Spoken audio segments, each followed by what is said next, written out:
The sun is tilted by 6 degrees with respect to the plane of the planets. The reason for the non-zero solar obliquity has been a mystery since it was first discovered by Sir Richard Carrington in the mid-1800s. It turns out that planet 9 can actually tilt the sun. The fact that the sun is tilted, even if it's only by 6 degrees, the fact that the sun is tilted, the sun is the most massive thing in our solar system by a huge margin, and it's oriented differently than everything else in the solar system. That is an incredibly strange phenomenon for which there really have not been that many explanations even attempted over the last 150 years. It's naturally explained by Planet 9 being exactly where we think Planet 9 is, which it's one of these mysteries that we think is now solved, that's been such a mystery that people haven't even really talked about it very much over the last 150 years because it's just been so difficult to think of why it is. It has been known since the mid-1800s that the sun is tilted. Over the years, people have put forth various explanations for it. One possibility is that the sun was interacting with the protoplanetary disk via magnetic fields. It's also possible that the disk was just asymmetrical from the beginning.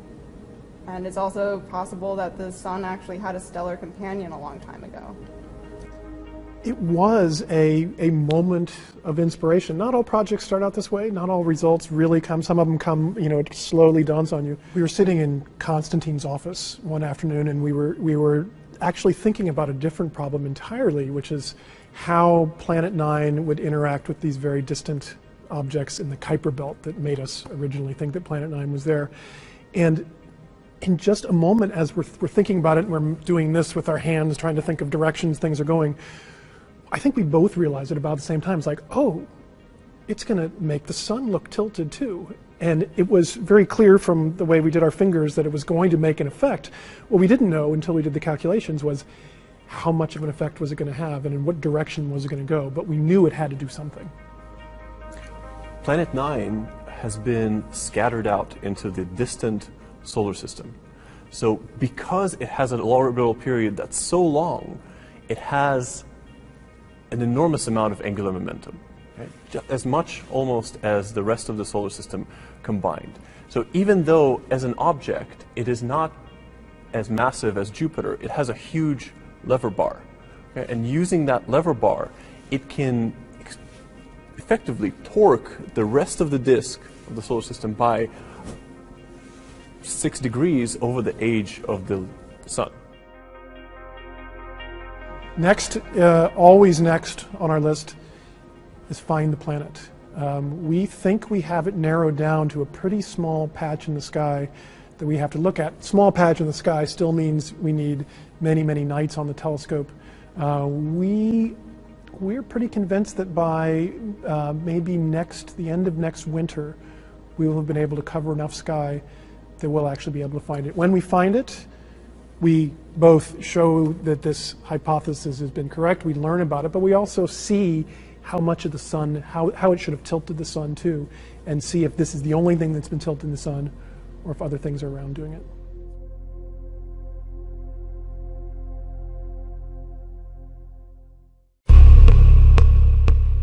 When we looked at the outer solar system, we realized that while most of the very distant objects, these objects beyond Neptune, beyond Pluto, most of these objects, they all go around the sun and they're all sort of pointing off in all different directions. But the most distant objects all swing out in one direction in a very strange way that shouldn't happen. And we realized that the only way we could get them to all swing in one direction is if there is a massive planet also very distant in the solar system, keeping them in place while they all go around the sun. And we started looking at this and thinking, this must be either a coincidence or it's caused by something else. It can't be caused by a planet because that's crazy. There are no planets out there. I went from trying very hard to be skeptical that what we were talking about was true to suddenly thinking, oh, this actually might even be true.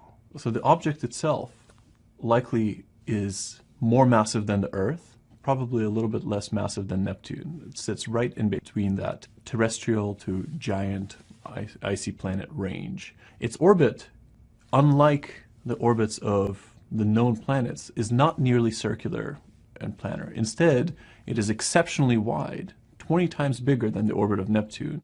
The orbital period of the Earth is, of course, 1 year. Right? The orbital period of Jupiter, the big player in our solar system, is about 10 years. The orbital period of this putative ninth planet is 20,000 years. We have nothing like it in the solar system, so it's new for us. It is, however, the most common mass of planets that have been found around all of the other stars. People have always looked at all these other planets in this strange mass range and said, wow, I wonder what these are. I don't know what these are because we don't have anything like it in the solar system. Looks like maybe we do. I'm really hoping that as we announce this, people start a worldwide search to go find this ninth planet. Again, solar stream is coming from the right. That's where the sun is. All the plasma in the blue is being blown backwards. That's a part of our protective shield here. 2 hours missing, 5:37, exactly the same time. Everything goes haywire. Come up to that point again. Everything's coming from the right. Bam. Now the black lines are our field lines. That's our magnetic field lines. Very important. They have now bent backwards at this point. People have talked about Planet X, Nibiru, Planet 7. If there's an object coming in, would it have orbiting planets? Would it have debris with it? So this is some stuff that piqued my curiosity that I'm sharing with you here. All of this stuff will be linked. I suggest you go to the Caltech thing and watch the whole video. But anyways, I'm going to try and get through this quickly for you. Planet X to really cause mass extinction this month. This is April 9th, 2016. We're going to come down here. Thanks to science, we know that the larger the celestial body, the bigger its gravity, and consequently its ability to affect other, smaller bodies around it. We've known of Jupiter's crucial role in protecting us from asteroids for quite some time now, but the mysterious Nibiru could very well do the opposite, and some say there's good reason to believe it. We're going to come down here. A retired astrophysics professor from the University of Louisiana, Daniel Whitmire, is saying Nibiru has all but arrived to our neck of the woods, and that the destruction brought about by its gravitational trickery will take place this very April, as it's done numerous times before. Then we're going to come down here. Earlier this year, we started seeing space anomalies manifesting in a small group of objects, which have been taking on a peculiar orbit. Only something 10 times the size of the Earth, as theorized with Nibiru, could influence celestial objects in such a way, according to a study from Caltech. The anomaly was picked up on in the Kuiper Belt, which stretches all the way past Neptune, and it resurrected a 100-year debate. And then we're going to come over here, because again, this stuff just piqued my curiosity, and I wanted to share it with you. This is fire officials' reclaim report of possible meteor strike in Bowie. This is Bowie, Maryland. This was on April 25th, 2016. And we're going to come down here where this was put out by the Bowie Volunteer Fire Department. Possible meteorite strike behind Scarlet Oak Terrace causing a massive brush fire. And then we're going to come up here and see that when firefighters made it to the site, there was a large pit, which was 12 to 15 feet wide by 5 to 6 feet deep. And the fire spread to adjacent trees and brush and took approximately 15 firefighters 4 hours to extinguish. But again, they came out and said, nope, that should have never been put out. The post should have never listed a meteorite as the cause. Okay. Okay, so now we're coming over here. Was it a meteor? Solving the mystery of New Jersey's tsunami buoy. April 25th, 2016. A tsunami warning device about 200 miles off the coast of New Jersey went into event mode over the weekend, but there were no giant waves threatening the shore. There was speculation that the drop could have been triggered by a meteor because the Lyrid meteor showers were active during the weekend. There also was speculation a submarine could have struck the buoy. So again, this stuff just piqued my curiosity, want to share. We're going to move here. Okay, so now here we are, coast to coast. This was from March 30th, 2016. In the first half of the show, retired investigative researcher Bob Fletcher talked about his contention that a rogue Planet X or Nibiru is coming our way and the disastrous effects it could have for Earth. He first became suspicious that something was afoot when he discovered that massive amounts of money were being funneled out of the government and the Federal Reserve. He concluded that these funds were surreptitiously used for the construction and stocking of underground facilities that will house the elite and members of the New World Order, while the arrival of Planet X wreaks cataclysms upon the planet's surface. According to his sources, the knowledge of Planet X dates as far back as 1983. So again, I was just like, well, that's interesting. And so we're coming over here because I remembered hearing about Rumsfeld talking about the missing $2.3 trillion that they couldn't track on September 10th. And we all know what happened on September 11th, 2001. Nobody was talking about the missing money. So I Googled just to see, and there was this one, which brought me over here. So here we are, debunked. Rumsfeld says 2.3 trillion missing from the Pentagon. In 2001, Donald Rumsfeld said, according to some estimates, we cannot track 2.3 trillion in transactions. This has been misinterpreted by many people as 2.3 trillion actually going missing. However, it's really just about the way the money was accounted for. So here's the original source. Go look at it for yourself, right? Okay. Oh, well, golly gee. Page not found. Okay, well, there was another link, right? Here, we can also see this. Huh. No input file specified, but yes, there was. So again, this was something, this has gone long, but it really, really piqued my curiosity. And I wanted to share it because, again, trying to put the pieces together. Here we are. He first became suspicious that something was afoot when he discovered that massive amounts of money were being funneled out of the government. And then, I don't know. This just made me go, that's interesting. What we have discovered is that numerous features of the Kuiper Belt, a field of icy debris beyond the orbit of Neptune, can be understood if the solar system possesses an additional ninth planet that resides well beyond the orbits of the known planets. When we looked at the outer solar system, we realized that while most of the very distant objects, these objects beyond Neptune, beyond Pluto, most of these objects, they all go around the sun and they're all sort of pointing off in all different directions. But the most distant objects all swing out in one direction in a very strange way that shouldn't happen. And we realized that the only way we could get them to all swing in one direction is if there is a massive planet also very distant in the solar system, keeping them in place while they all go around the sun. And we started looking at this and thinking, this must be either a coincidence or it's caused by something else. It can't be caused by a planet because that's crazy. There are no planets out there. I went from trying very hard to be skeptical that what we were talking about was true to suddenly thinking, oh, this actually might even be true. So the object itself likely is more massive than the Earth, probably a little bit less massive than Neptune. It sits right in between that terrestrial to giant icy planet range. Its orbit, unlike the orbits of the known planets, is not nearly circular and planar. Instead, it is exceptionally wide, 20 times bigger than the orbit of Neptune. The orbital period of the Earth is, of course, 1 year. Right? The orbital period of Jupiter, the big player in our solar system, is about 10 years. The orbital period of this putative ninth planet is 20,000 years. We have nothing like it in the solar system, so it's new for us. It is, however, the most common mass of planets that have been found around all of the other stars. People have always looked at all these other planets in this strange mass range and said, wow, I wonder what these are. I don't know what these are because we don't have anything like it in the solar system. Looks like maybe we do. There are many telescopes on the Earth that actually have a chance of being able to find it. And I think that many people will be inspired to use their telescopes. I'm really hoping that as we announce this, people start a worldwide search to go find this ninth planet. History shows us that it's a bad idea to consistently say we have now reached the end of the solar system and there's nothing beyond what we already know. And all those people who are mad that Pluto is no longer a planet can be thrilled to know that there's a real planet out there still to be found.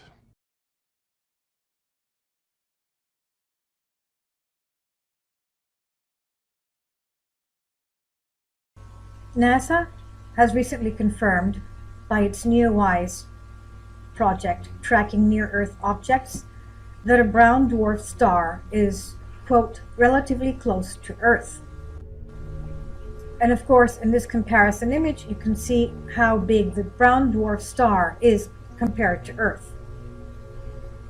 It's bigger than Jupiter. And of course, it's heading inbound towards us, towards our planet. But it's not only NASA of the United States or European Space Agency or the space agencies of other countries that are interested in this planet. It's also the Vatican. In a recent article, Planet X and the Jesuit footage classified Secret Omega, it's the Catholic Church that has its Servizio Informazione del Vaticano. That's the Secret Omega. An Italian investigative journalist claims that he recently had a meeting with a top Vatican official belonging to this Secretum Omega, and they are in charge of extraterrestrial affairs and the return of Planet X. So Secret Omega, governs access to all this information. And this explains why former Vatican insiders, such as Monsignor Corrado Balducci, appear to be out of the loop, and they give this information. The release of the controversial MJ12 files and of the Guardian files by anonymous individuals for the first time in history, one member of the ufological community, an Italian freelance writer and investigative journalist, was able to check the credentials of this anonymous Secret Omega insider. And this man was responsible for the release of classified material having to do with the return of Planet X and extraterrestrials, aliens, and the extraterrestrial affairs. So he was an insider of the presumed Vatican intelligence structure, Secret Omega, and his actions were supported by his colleagues. Now, the freelancer Cristoforo Barbato, talking about Secretum Omega, is an Italian independent UFO researcher, and for the last 7 years worked on writing concerning several UFO magazines in Italy. He's also collaborated to the realization of 2 Italian encyclopedias on UFOs, and interesting enough, he also has had many contacts concerning Stargate Extraterrestrial and Stargate Magazine, where he wrote concerning the Fatima apparitions and the famous third secret of Fatima that supposedly has not yet been disclosed by the Vatican, even though they were supposed to do that in the 1960s. So as Barbato was writing his various articles concerning the Fatima apparitions and the famous undisclosed third secret, in the year 2000 he received emails from an anonymous person claiming that he was a Vatican insider belonging to the Omega Secret Service, having to do with the extraterrestrial and Planet X files. He asked to meet him, and he did so in Rome in 2001, and Barbato was sure that this man was legitimate. This man was a Jesuit working at the Holy See, and he provided videos and images having to do with Planet X at the edges of our solar system. So in 2001, the Vatican insider sent Cristoforo Barbato by post a videotape. And in this videotape, for the first time, it contained a footage of 2 minutes regarding observations of a planetoid in deep space, what we call Planet X, or the 10th planet, as referred to by Zecharia Sitchin, and it was approaching our solar system. The video showed an introduction of writings of classification on it and had been carried out by a secret space probe named Silo. He went on to explain that the Silo space probe according to Barbados Contact, sent the images of the planetoid Planet X in October of 1995, after it came back from the border of the solar system to have more power for the signal, to a secret radio telescope hidden at an unused oil refining plant in Alaska managed by Jesuits belonging to Secret Omega. He also added that this radio telescope was built in 1990 to observe anomalous celestial bodies on approaching the solar system. Well, we also know that the Vatican has an Arizona telescope watching the skies as well.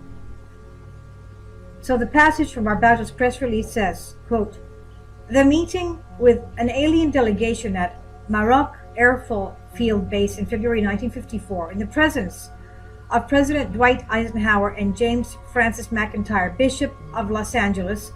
After that incredible event, McIntyre flew to Rome to refer everybody to Pope Pius the 12th, who decided to found the SIV, the Secret Omega, with the aim to gather every possible bit of information about aliens and how they interacted with the American government. From then, Bishop McIntyre of the U.S. of Los Angeles and Detroit Archbishop Edward Mooney became the main information co-coordinators between the U.S. and the Vatican State. This secret Omega insider of the Vatican also informed Barbato, the Italian investigative journalist, that the United States had a phantom spaceship called Aurora, which was capable of reaching Mach 6 speeds. And of course, the U.S. officials are denying that.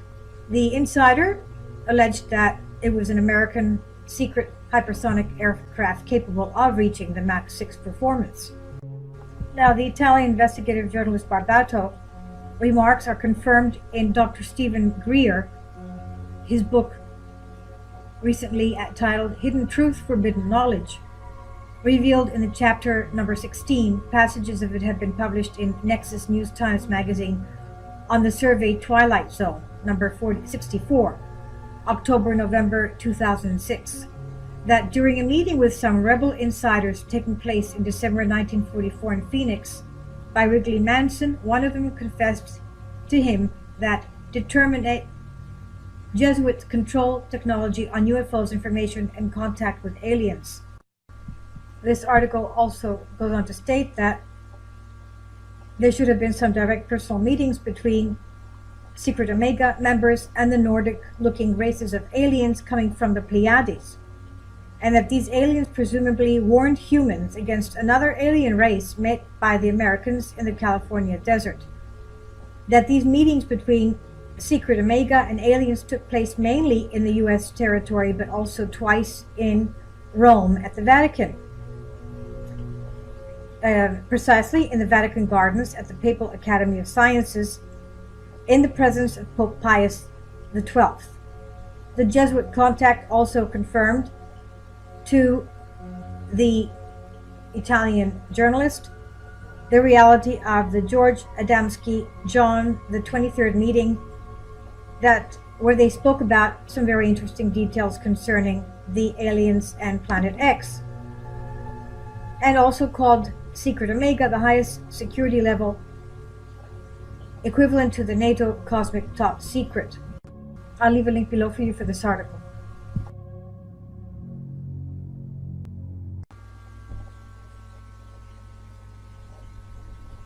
One of my previous videos was on Planet X, and that NASA had detailed the fact that we had a brown dwarf star relatively close to Earth. Relatively close to Earth without saying how close it was, but it was a discussion concerning near-Earth hazardous objects which could possibly impact Earth or fly so close to Earth that the impact would be felt on Earth.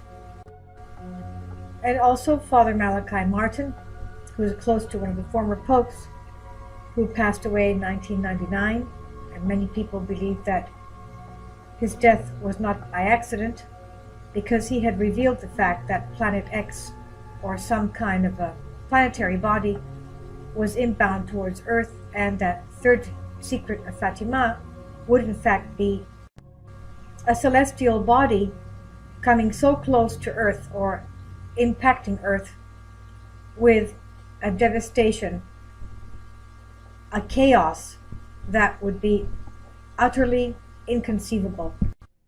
He said that it would not be a few million casualties, victims, it would be an unimaginable disaster. For quite some time now, the Vatican has had its infrared telescope in Arizona examining the skies for what could be incoming. Also, we had a previous video concerning the fact that the planets in our solar system are heating up, they're lighting up, and the scientists have no explanation as to what is causing this. Of course, there is something causing it, something causing friction, something causing energy, and they have no idea where it's coming from. We also have over 100 underground bunkers in the United States. People who are affluent, the elite, the rich people, the people that can afford the underground bunkers, are trying to set them up for something that they believe is incoming, some kind of a devastation. We also see that the Federal Bank of New York has moved from New York to Chicago because they fear of something that may take place concerning the East Coast, some kind of a natural catastrophe. And it's not just in the caliber of Hurricane Sandy, something much more. Pope John Paul II in Fulda, Germany, 1980. October 1981, issue of the German magazine Stimme des Glaubens reported on a discussion that Pope John Paul II had with a select group of German Catholics in November of 1980 the following verbatim report. Discussion. Text of the public report says, the Holy Father was asked, what about the third secret of Fatima? Should it not have already been published by 1960? Pope John Paul II replied, given the seriousness of the contents, my predecessors in the Petrine office diplomatically preferred to postpone publication so as not to encourage the world power of communism to make certain moves. On the other hand, it should be sufficient for all Christians to know this.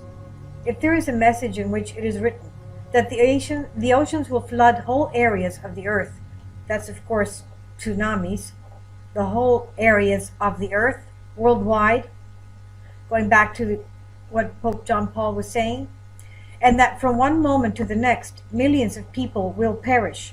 Truly, the publication of such a message is no longer something to be so much desired. The Pope continued, many wish to know simply from curiosity and a taste for the sensational, but they forget that knowledge also implies responsibility.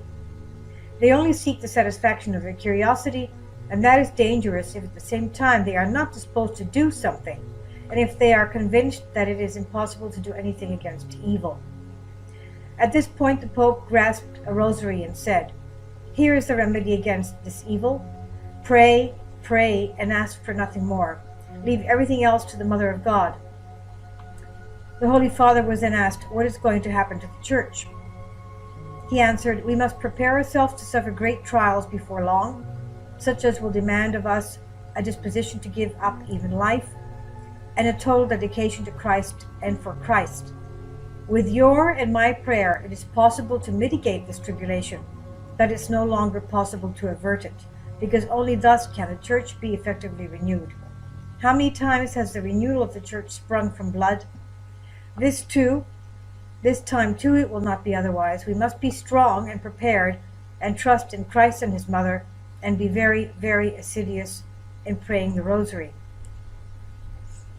The prayer of the Rosary is either to Jesus Christ and to the Mother of God, the Virgin Mary. What it means, when Pope John Paul II spoke at Fulda, he had not yet been the victim of the 1981 assassination attempt.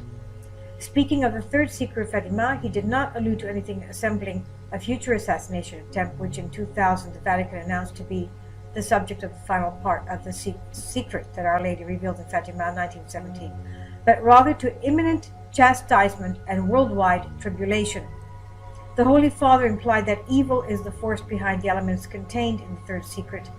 The themes alluded to here by the Holy Father are consistent with these considered by leading Fatima experts to be the substance of the real third secret of Fatima, and are discussed in detail in the article The Third Secret. And I'll leave a link below for you for anyone who wants to read on that. It's concerning what the Mother of God, the Virgin Mary, told to Sister Lucia, who is in the middle of this photograph. Links below.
Back in the 1950s, most people aren't aware of it, but there was a scientific storm in America all through the late 50s about this thing out there in space, because the astronomers were all watching it, and that was back when they weren't afraid to talk about it. It was in the science magazines. I mean, I had a subscription to, like, Popular Science, and hell, it was on the front cover of the magazine one day in, like, 1961. And I was really excited when I saw it, because here's this giant red planet on the horizon of the California coast, and a humongous tidal wave coming in towards the coast, and having grew up in the mountains of the Sierras, and this thing in the magazine, it said this tidal wave coming in was going to be at least 3 miles high, and I went in and showed it to everybody in the house, and they laughed, and they said,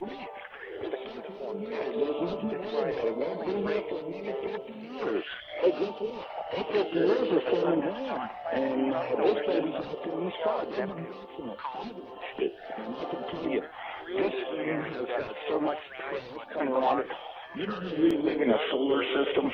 We've got 9 planets and a big sun. This system has got 7 planets and its own sun.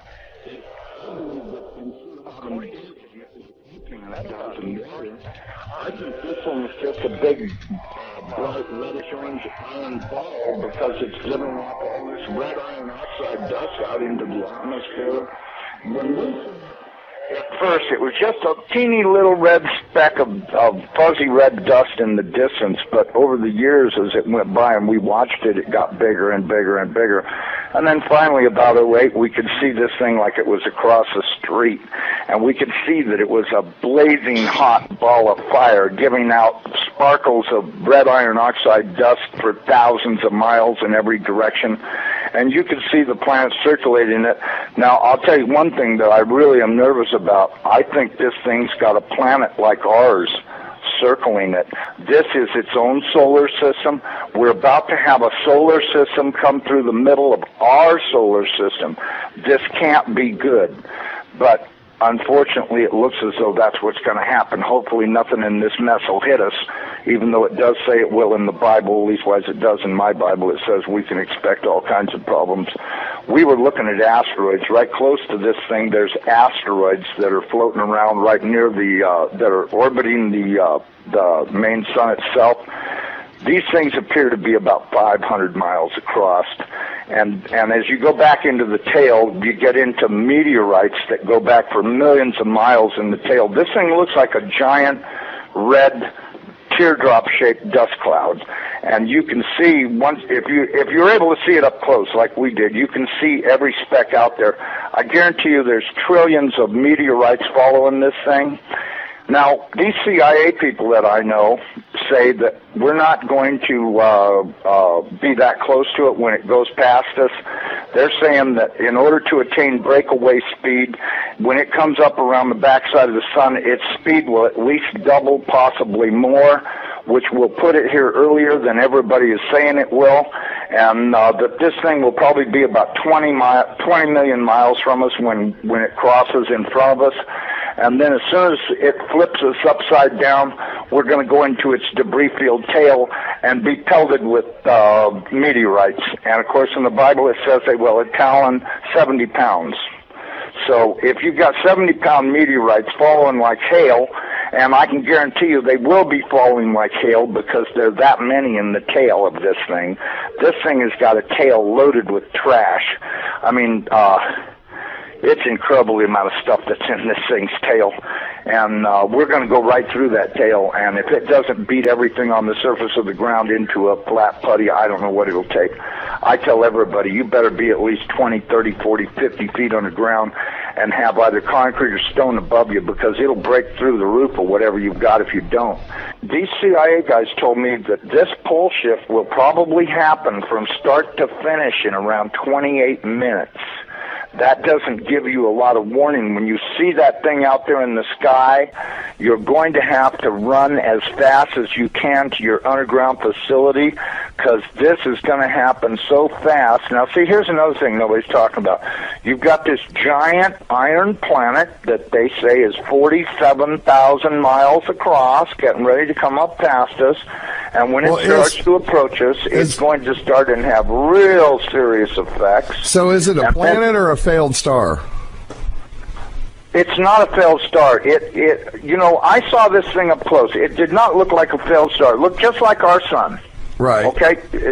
Would you call our sun a failed star? No. Okay. Well, you had said planet. I wasn't sure if it was like a failed star, brown dwarf, or a full sun. So it's a full sun? It looks to me like a miniature sun, just like the one we have.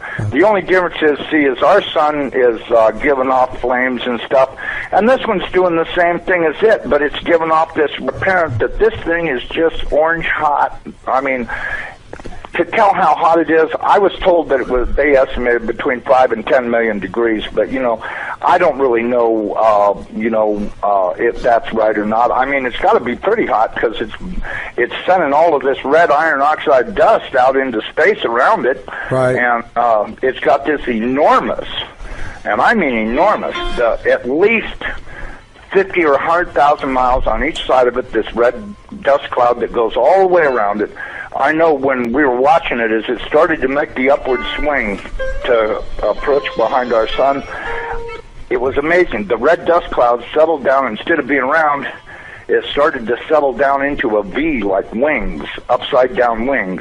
Right. And I thought, boy, I wonder if that's where the ancient Sumerians got the idea this thing had wings, because, you know, centrifugal force is a funny thing. When it comes back up around the planet, when we see it in the sky, my guess is it's going to look like it's got wings, because centrifugal force is going to be pulling the red iron oxide dust and particles out to one side, and then as it starts to climb out and go away from us, listen, I was told that this thing's magnetic field is going to be so strong, anybody that does not have a padded lead helmet to wear will have their brain gutted for everything they ever knew, and they'll be a complete raving moron after this thing passes.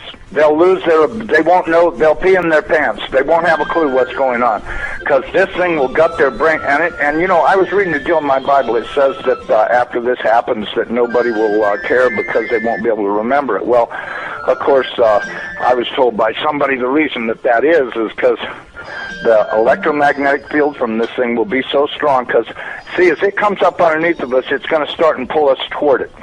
And then, just like a pair of big magnets, all of a sudden it's going to lock onto us. And when it does, it's going to be like the Jolly Green Giant kicked the earth in the ass. It's going to send a jolt 500 to 1,000 foot high. This is what I'm told. 500 to 1,000 foot high shock waves all the way around planet Earth.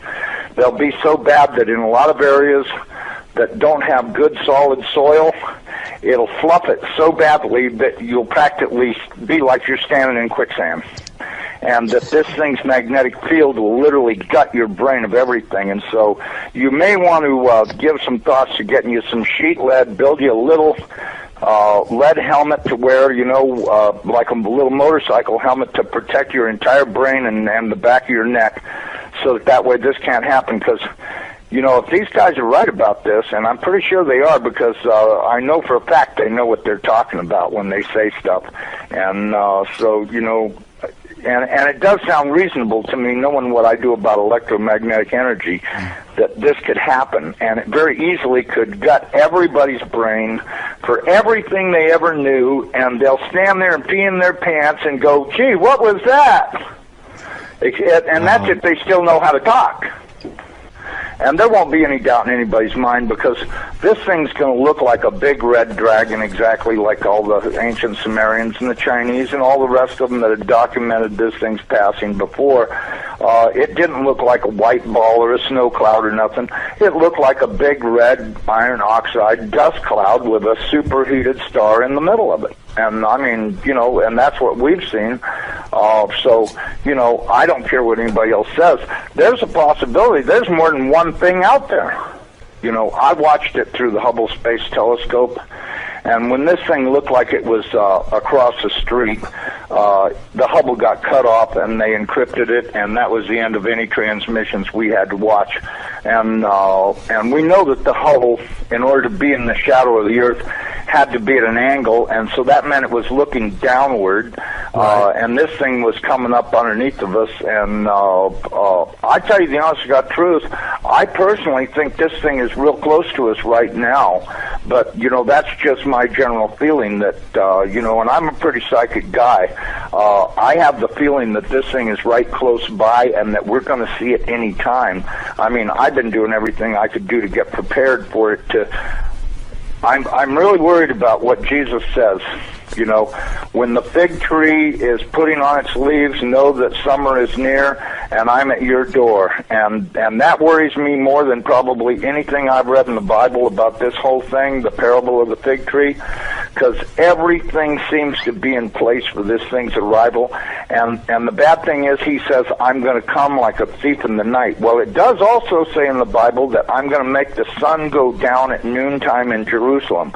Okay, if that's the case, there's only one thing that'll make the sun go down, not hit the horizon, down, go down at noontime, and that's if the planet experiences a pole shift. Okay, I got a quick question that you can probably answer really quickly and then continue from the chat room. Wants to know if you're talking about Planet X or Elenin, and I don't think, I've never thought Elenin is Planet X. Cheryl's pretty stuck on that, but I think Elenin, as a result of it, it's a comet that's been kicked in. Elenin is extinction level event Nibiru is near. Right. Does that explain it? Yeah. Okay, because listen, they've known about this thing forever.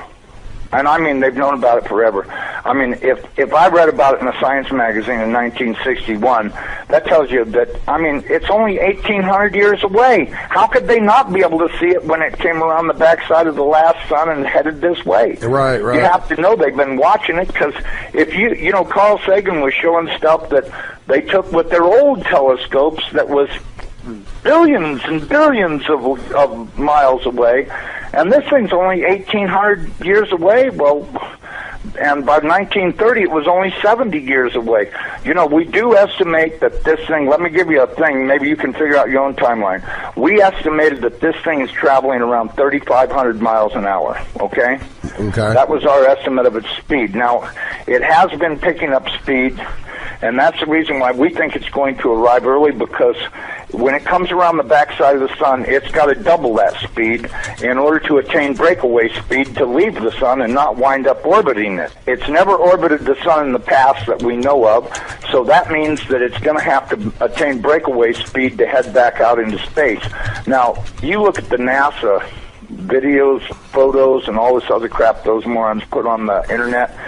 This thing is coming in. It's going to, as soon as it goes around the top of the sun, it's going to go back out into space. Right. And it's going to do this really fast. When it goes past us, it's going to go past us so fast that we'll almost have no time to get ready. That's my opinion. But, you know, just drawing it out on paper a few times and thinking about it, and I went, you know, if this thing picks up enough speed to make breakaway speed, then that means it's going to come past us. You know, this thing, according to what I was told, is that this thing is approximately 47,000 miles in diameter, you know, 4 or 5 times the size of the Earth, and it'll come past us, and we won't have a lot of warning, and we won't get to see it in the sky until it's on us. I think the NASA timeline is completely off. I think this thing's going to arrive much earlier than they say it is. You know, I know they're saying October, but, you know, if you look at the, you know, now, I was told that the poles are not shifting at 42 miles a year. They're shifting at 42 miles a day. And the reason is because this planet is rolling over to face this thing. Now, when it goes by, it's not going to push our North Pole away. It's going to grab our southern pole with its northern pole, and it's going to be like somebody kicked this planet in the ass. That earthquake that it talks about in Revelations, when the opening of the sixth seal comes, from what I've been told, that's very accurate, because that's exactly what's going to happen. There's going to be a massive earthquake when it locks onto us. As it goes past us, we're going to follow it right upside down. The oceans are just going to be roaring from pole to pole, as you could well guess they would, because if you take a planet that's 7,000 miles across and roll it upside down in 30 minutes, you're going to have some... Let's go to Chris in North Carolina. You're on the air. Welcome. Yes, sirs. This question's for Dan or Steve Quill. Sorry, I'm about to say Dan Quill. That's weird. It's okay. Dan Quill's. Go ahead. My question is, do you think the government already knows about an impending doom from Islamic terrorists in the Jade Helm area? Do you think that's going to implement martial law? Well, I think it's going to be one of the things that springboards us into martial law. And, yeah, you can't say ISIS an open border with any type of intellectual or emotional or moral integrity. Why have the borders not been secured? Alex has had people on. I've talked to them, interviewed them, read their emails on the air. They're basically saying if we arrest anybody who's a known terrorist, and I'm not talking about Latinos or Hispanics, they're talking about someone comes in from the State Department and orders them let go. So the point is absolutely ISIS. Here's the point in terror. Terror is ultimately to bring about submission, and that's what they're trying to do. We see it in the politics of radical Islam in the United States. We see it all through the Middle East.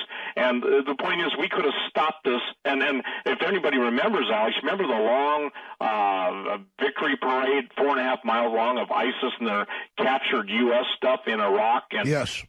And people were saying, why didn't we hit them then? Well, simply because the powers that be in this country, deep down, they are Satanists, and they're going to use everybody. It goes right back to Albert Pike's statement, turn the Muslims against the Jews, Jews against Christians, and when everybody wipes out everybody, we bring on Lucifer, the true God. And I'm not going to argue with anybody. That's immoral. Well, sure, that's what they're doing. And then people say, Alex, you're the guy that exposed false flag terror on 9/11. Why are you saying ISIS is real? They have raised this al-Qaeda jihadi army. They've changed the name to ISIS and Islamic State to confuse the public. I think Colonel Schaefer on, you name it, the Pentagon knows, 90+% of the Free Syrian Army is al-Qaeda, is ISIS. And so our government's funding them. They let them come in. They let them attack. No need to even stage an event now because the upstream, they created them, allowed them to operate through Saudi funding, through NATO funding, then they can take our liberties in the response to ISIS. And ISIS, in return, is given part of the Middle East as their payoff for being the secret army that destabilizes the West so a police state can be put in place. And that's the bottom line of what's happening. Separately, though, it just shows what a farce Homeland Security is, because they say their main mission is who? Those of us that don't want to go along with the New World Order. Thank you, Chris. Let's talk to Michael in Mississippi. You're on the air. Go ahead. Hey, Alex. Hey, Steve. Steve, I had a question. I listened to several interviews with Bob Fletcher, including the one you did on the Hagman show. And Bob Fletcher's pretty much put his investigative credibility and reputation on the line about an incoming celestial event that he believes martial law must be established or set in place. That's right. A lot of folks think there's a asteroid coming in or something. What do you know about that? Well, years ago I talked specifically about Nibiru. That's the official ancient name, the 10th planet. Planet X. Yeah, Planet X, Gabriel's fist, Lucifer's hammer, and based on what a Navy SEAL, I posted on my alert site, Navy SEAL explains a big event as being that, okay? In other words, Alex, they know of all the Earth changes that are going to be happening. They know of all of the electrical discharges. They know of Roche's, R-O-C-H-E's limit. And the point is that the whole universe, if you want to look at it real simply, is go and look up Velikovsky, Worlds in Collision, and then the time of this is interesting because we've heard, both of us from separate sources, that they're stocking their underground. Well, sure. And how many record blood moons have there been? Well, what is it? 3? The 4th is coming up. I mean, I don't even put stake in all this, but the elites do. They're obsessed with it all. Final segment of the main radio broadcast. We're in a little 5-minute overdrive that's internet only. Infowars.com/show. Well, some stations carry the 4th hour, so that's not quite true. I want to thank all of our affiliates out there. Be sure and support them. Be sure and support the sponsors. Spread the word. Some of the stories up on Infowars.com. Explosive new documents reveal Obama, Clinton spin and lies on Benghazi. Al Gore's climate change lies exposed. The latest on that. Now he says in a few more years we'll be all flooded and dead, basically. Of course, he said in 2007 it would be by 2013. Leftists exploit biker bloodbaths to complain about white privilege. They say, why isn't the National Guard out on the street? Because they arrested everybody. It happened in a localized area. It isn't just random people going out and burning stuff. It was a outlaw motorcycle gang impromptu rally. And the whole thing's very suspicious. Now they got a giant rot rally coming up in Austin, Texas, and who knows what's going to happen with that. Most of the bike riders are great people. I don't care if you want to wear an outfit and be part of a club. I'm talking about the criminal groups claim they're anti-establishment, but all I see is them working with the establishment with their drug dealing and all the rest of it. Going back to Steve Quayle, we're taking phone calls. Steve,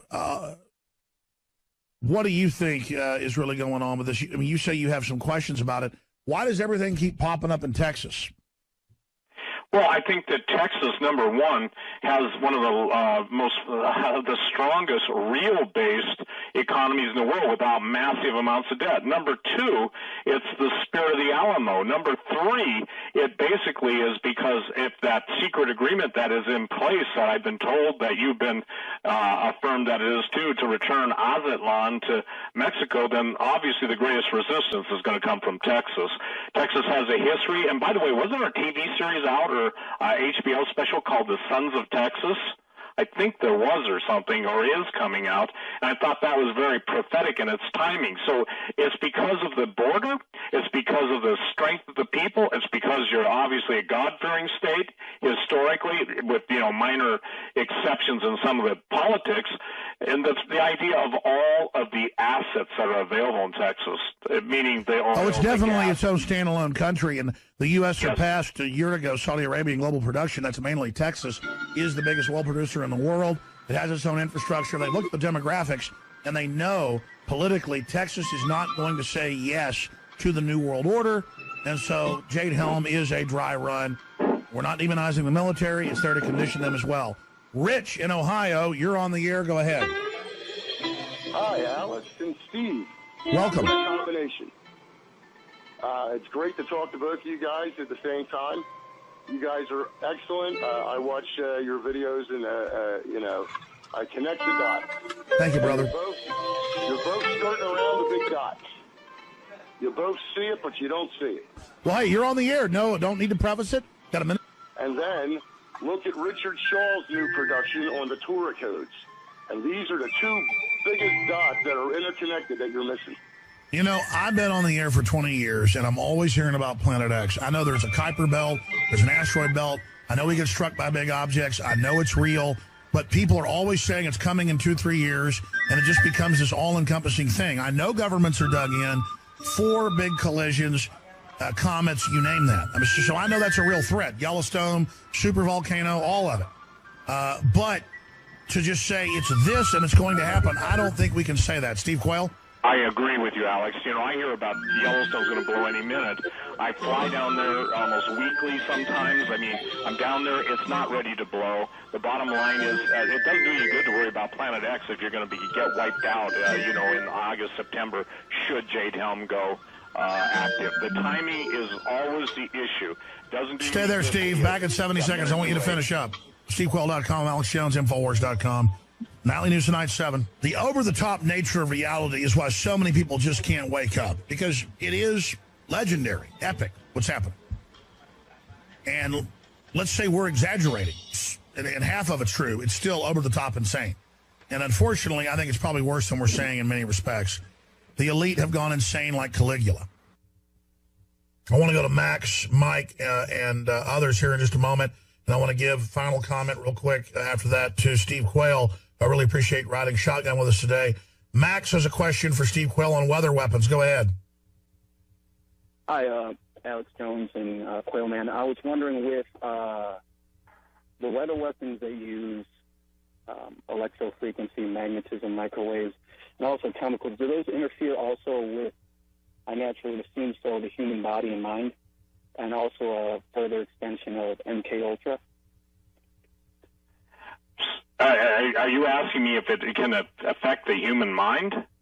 If they're also used to affect the human mind, yes. Thank you, Max. Oh, yeah, absolutely. I'm sorry, Alex's phone broke up or something. I could barely hear. Yeah, that's why I let him go. His phone went bad. Go ahead.